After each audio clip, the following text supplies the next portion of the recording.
मैं आज आपके साथ एक रेसिपी और उसके साथ आपके साथ एक सूट की डिज़ाइनिंग शेयर करूँगी।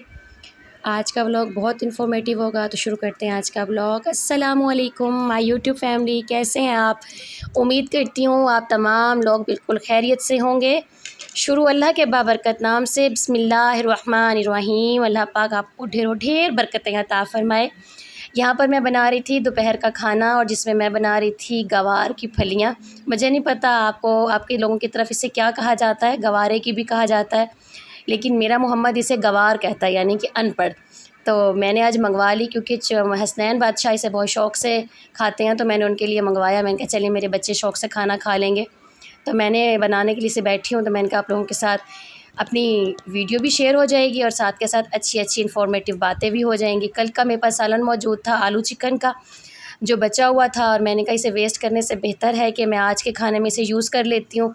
इधर मैंने पतीली में रखा गवार की फलियों को उबलने के लिए, और दूसरी तरफ मैंने पतीली में डाल दिया आलू चिकन, और इसके शोरबे को अब मैं खुश्क कर लूँगी। और जब यह हल्का घी पर आ जाएगा तो फिर इसके अंदर मैं डाल दूँगी गवार को। और इसका आप देखिएगा कि ये बनने के बाद भी बहुत ज़बरदस्त लगता है। आलू चिकन का तो कंपैरिज़न ही ऐसा है कि किसी भी सालन में ये यूज़ किया जाए तो वो चीज़ यूनिक और अच्छे जायके में आ जाती है। तो यहाँ पर इसका शोरबा तकरीबन खुश्क हो चुका था। इस तरफ मैंने गवार को ड्रेन किया और फिर मैंने इसमें डाल दिया, और मैंने इसे बनाना स्टार्ट किया। जैसे ही ये थोड़ा सा खुश्क हो जाएगा, फिर हम इसे इसकी फ़ाइनल लुक में आप लोगों के साथ शेयर कर दूँगी। और फिर मैंने साथ ही साथ दूसरी तरफ दूसरे काम भी साथ साथ करती रहती हूँ। किचन का काम एक ऐसा है, गर्मी बहुत होती है, साथ साथ दूसरे काम भी समेटी जाया करें। तो यहाँ पर मैंने फिर रायता तैयार कर लिया। मेरे बच्चे भी मेरी बहुत हेल्प करते हैं। कोशिश किया करें अपने बच्चों को अपने साथ लगाया करें, क्योंकि छोटी उम्र में सीखेंगे तो बड़े होकर हमारा साथ देंगे। ये है जी सालन की फ़ाइनल लुक। रायता भी तैयार हो गया था और सालन भी बिल्कुल रेडी हो गया था। तो मैंने बच्चों से कहा चलें आप लोग खाना लगाएं। आज ये लोग दस्तरखान बिछाना भूल गए थे, ऐसे ही इन्होंने खाना चटाई पर लगा दिया। तो मैंने कहा दस्तरखान मोहम्मदी हम बैठकर खाएंगे। मेरी कोशिश होती है रायता ना मैं बॉक्स वाले किसी डब्बे में डालूं, क्योंकि फ्रिज में आम पड़े हो तो आपको पता है आम की स्मेल बहुत ज़्यादा आती है खानों में से ना। तो मैंने फिर रायता वगैरह, रोटियाँ इनके बाबा ले आए थे, क्योंकि गर्मी बहुत है, मुझसे रोटियाँ नहीं बनाई जा रही थी। तो आज हमने कहीं जाना था, तो मैंने कहा मैं ज्वेलरी निकालूं, और जब मैं अंदर आई हूँ तो मैंने अलमारी खोली तो हालत कुछ इस तरह से की हुई थी सामान की। क्योंकि मोहम्मद साहब शॉपकीपर भी बन जाते हैं, ऑफ़िस बॉय भी बन जाते हैं, ऑफ़िस के अफ़सर भी बन जाते हैं। वो जो काम अपने मामूओं को, अपने बाबा को करते हुए देखते हैं, वो उसे ज़रूर कॉपी करते हैं। तो उनका विज़िट हुआ था पंजाब बैंक अपने मामू के साथ, तो वो बस फिर वो घर आए तो वो ऑफ़िस बॉय कभी बन जाते हैं, कभी ऑफ़िस के अफ़सर बन जाते हैं, कभी कुछ होता है तो कभी कुछ होता है। बच्चों को सब करने दिया करें, इससे उनके साथ अच्छा टाइम आप लोग स्पेंड करेंगे तो वो लोगों के साथ अच्छा टाइम स्पेंड करना सीख जाते हैं। इसी बात के साथ हम एक बड़ी प्यारी और अच्छी और इन्फॉर्मेटिव बात जो दीन से मुंसलिक है उसे कर लेते हैं, कि जब हम सच्चे दिल से तौबा करते हैं और अल्लाह के रसूल की बारगाह में हम पढ़ते हैं अस्तग़फ़िरुल्लाह रब्बी मिन कुल्लि ज़ंबिन व अतूबु इलैह, ना सिर्फ़ हमारे गुनाहों को बख्शिश का मौका मिलता है, बाखुदे खुदा हमसे हम कलाम होते हैं। अल्लाह पाक फरमाते हैं, है कोई मांगने वाला कि मैं उसे अता कर दूं, है कोई तौबा तलब करने वाला कि मैं उसकी तौबा को कबूल कर लूं, है कोई मग़फ़िरत मांगने वाला कि मैं उसे बख्श दूं। जब अल्लाह के रसूल की कुर्बत इंसान को हासिल हो जाती है तो यकीन माने लाइफ बड़ी आसान हो जाती है। अगर आप चाहते हैं आपके घर में रिज़्क़ आए तो अस्तग़फ़िरुल्लाह की कसरत करें। अगर आप चाहते हैं जिस्मानी रूहानी बलाओं से बचे रहें तो आप अस्तग़फ़िरुल्लाह की कसरत करें। अगर आप चाहते हैं कि आपके मियाँ बीवी के रिलेशन मजबूत हो जाएँ तो अस्तग़फ़िरुल्लाह की कसरत करें। ये इतना काबिल वजीफ़ा है कि इसके पढ़ने से आप माइंडली तौर पे बड़े रिलैक्स हो जाते हैं, आपके दिल को जैसे क़ुव्वत मिलती है।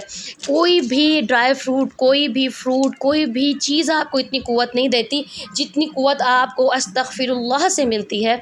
तो कोशिश किया करें कि दिन में कम से कम 1 घंटा अपने अल्लाह से बातें करने के लिए ज़रूर निकाला करें, क्योंकि वो वाहिद एक ऐसी ज़ात है जो हमारी बातों को सुनने के लिए बेताब है, जिसका ताल्लुक़ हमारे साथ इतना सच्चा है कि हमारे गुनाहों को पोशीदा करते हुए हर सुबह हमें हसीन करके अता करता है। और मेरे मालिक ने हमें इतनी प्यारी प्यारी नेमतों से नवाजा है कि देखें उसके बनाए रंग भी इतने पक्के हैं कि हम फलों को जितना मर्ज़ी वॉश कर लें उनके कलर नहीं उतरते। हम चावल एक है, हम राइस को जिस चीज़ में बनाते हैं डिफ़रेंट ज़ायके अता फ़रमाता है। तो जिस अल्लाह की चीज़ें जो हमारे लिए बनाई हैं वो इतनी यूनिक करके उस मालिकुल मौला ने बनाई हैं। तो ज़रा सोचें, जब हमें अल्लाह ने हर चीज़ का सरदार बनाकर भेजा है, अशरफुल मखलूक बनाकर भेजा है, तो मेरे अल्लाह ने हमें कितनी क़ुव्वत से नवाजा होगा, हमें कितनी क़ुव्वत से नवाजा होगा, और अल्लाह ने हमारी ज़बान को कितनी तासीर से नवाजा होगा। बस अल्लाह से मोहब्बत कीजिए और यकीन माने कुछ भी मुश्किल नहीं है दुनिया में, कुछ भी मुश्किल नहीं है। मैं बहुत डर रही थी जब यूट्यूब की बात आती थी, तो मैं कहती थी मैं कैसे करूँगी, लेकिन नहीं, जब हम किसी चीज़ के बारे में सोच लेते हैं तो वो हम कर लेते हैं, और कामयाबी देना अल्लाह के हाथ में है।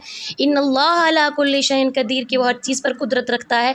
मेरा यकीन है कि अगर मेरा अल्लाह चाहेगा तो मेरा चैनल भी ग्रो कर जाएगा, लेकिन अल्लाह पाक इंसानों के दिलों में ख़ुद मोहब्बत पैदा करवाते हैं, ख़ुद उनके दिलों में मोहब्बत डालते हैं कि देखो मेरा बंदा मेहनत कर रहा है, तुम उसकी तरफ रजू करो ताकि उसका यकीन मेरे ऊपर और पक्का हो जाए।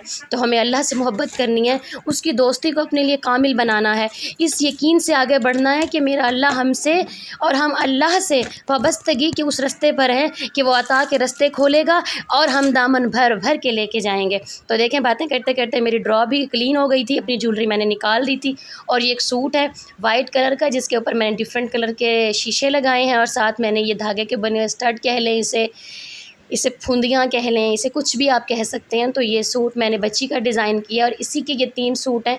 जब ये सिल जाएंगे तो मैं इनकी डिज़ाइनिंग भी आपके साथ शेयर करूँगी।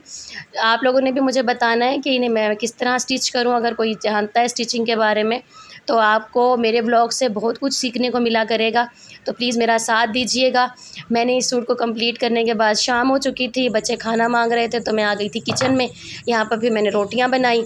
मोहम्मद को तो खैर भूख लग जाए तो वो तो फिर 1 मिनट का भी इंतज़ार नहीं करता। बस फिर जल्दी से मैंने रोटियाँ बनाई, आटा बिल्कुल ताज़ा गूँधा हुआ था, तो मैंने कहा चलें बच्चे तो खा लेंगे, फिर इनके बाबा का थोड़ा वेट करके फिर मैं बना लूँगी। यहाँ पर इनकी रोटियाँ वगैरह मैंने बनाई और इन्हें खाना शाना मैंने दिया। बस एक माँ और एक बीवी और एक बेटी की ज़िंदगी यही होती है। हमें बस अपनी ज़िंदगी को ख़ुद प्रोटेक्टिव बनाना है, अपने रिश्तों के साथ सिंसियर होना है। कायनात का सबसे अनमोल और सच्चा रिश्ता शौहर का रिश्ता है। बेटी जब पराई हो जाती है तो उसे कोशिश करनी चाहिए कि अपने खावंद के साथ अपना ताल्लुक़ इस तरह का बना ले कि वो शाना बशाना हर कदम पर उसके साथ खड़ा रहे। जब शौहर का साथ सच्चा होता है ना, यकीन माने कुछ भी नामुमकिन नहीं रहता। तो ये देखिए खाना बन चुका था, इनके लिए भी मैंने शाम में आलू अंडे बना लिए थे थोड़े से, दोपहर वाला सालन भी था। तो बस बच्चों को खाना शाना दिया। आप बताइएगा कैसा लगा आज का व्लॉग। अल्लाह हाफ़िज़।